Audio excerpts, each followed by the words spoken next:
Oi, gente, esse é o capítulo 8 do livro A Alma Indomável, do Michael Singer.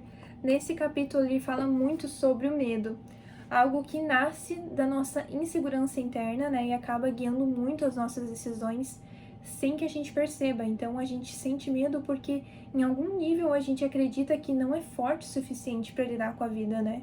E a partir disso, a gente tenta controlar tudo ao nosso redor para se sentir seguro, né? Só que a vida ela não funciona assim, gente. A vida é imprevisível e quando algo foge do nosso controle, o medo vai aparecer sim. E a gente costuma olhar para esses momentos como algo ruim, né? Como se a vida ela tivesse contra nós. Só que o Singer ele traz uma virada de chave muito importante nesse livro, que é mostrando que os desafios eles não surgem para nos punir, sabe? Eles surgem para nos libertar. Então, quando a vida nos coloca diante de situações que são difíceis, ela está tentando tocar exatamente nos pontos onde existe algo que está bloqueando dentro da gente, que está bloqueado, né? Que pode ser nossos medos antigos, as dores que não foram sentidas, nossas inseguranças, nossas crenças. Então, o desafio, ele não cria o problema, ele revela algo que já está ali. E o problema é que, ao invés de a gente olhar para isso, a gente resiste, julga, reclama, tenta evitar, foge, ou quer mudar a situação rápido demais, né? Só que essa resistência é o que vai manter o bloqueio. É como se a vida sempre tentasse te dizer, né? Olha para isso. E a gente sempre tá respondendo: não, não, eu não quero olhar, eu não quero sentir isso. E o Michael Singer, ele mostra que tudo aquilo que a gente chama de problema, na verdade é uma oportunidade de limpeza interna. Então, cada desafio vem para quebrar uma camada de proteção que a gente criou, para não sentir esse medo. Então, quando a gente aceita viver a vida na sua total experiência, sem se fechar, sem se enrijecer, algo vai destravando dentro da gente. E isso não significa gostar da dor ou romantizar os desafios, a dificuldade da vida. Significa entender que a vida ela está exatamente, ela sabe exatamente aonde tocar para nos fazer crescer. E que fugir do desafio é fugir do próprio processo de libertação. Então, no fundo, o medo ele só continua mandando porque a gente vai evitando esses momentos que poderiam acabar com ele. E quando a gente para de lutar contra essa experiência e a gente se permite sentir, o bloqueio ele perde força. E o que parecia um problema, ele vira força. E a vida ela não tá tentando te ferir, ela tá tentando te destravar. E a gente diz coisas como é melhor ter medo do que quebrar a cara, o medo me mantém alerta, se eu relaxar algo ruim pode acontecer. Então, assim, o medo ele vai tomando conta, sabe? Só que no fundo isso não é sabedoria, isso é condicionamento. É uma forma de tentar garantir a segurança num mundo em que não foi feito para ser controlável. E o Michael Singer ele mostra que o medo ele se mantém porque a gente confunde proteção com prisão. A mente acredita que se ela tiver sempre tensa, antecipando os problemas, criando as defesas da vida, né? Ela vai evitar a dor. Só que o preço disso é muito alto. A gente deixa de viver a vida com verdade. A gente vive travada, contida, sempre se fechando. E sabe que isso não é algo individual, isso é cultural também. Como sociedade, a gente foi ensinada a performar força, né? A não desenvolver a força verdadeira. A, a gente foi condicionado a esconder as nossas inseguranças, a dar conta de tudo e a seguir funcionando mesmo estando machucado por dentro.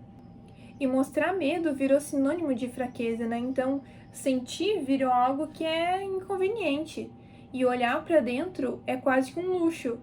Então, a cultura ela reforça máscaras porque as máscaras elas são previsíveis. As máscaras são produtivas, são controláveis. E autoconhecimento não é. Autoconhecimento desmonta esses personagens. Ela te faz perguntas que não cabem numa rotina acelerada, em que não cabe num discurso bonito. E isso assusta, é claro, porque quem começa a se olhar com verdade percebe que muita coisa que sustenta a própria vida foi construída em cima do medo. Então, ao invés de atravessar esse processo, a maioria prefere normalizar o medo, tornar parte da sua identidade, sabe?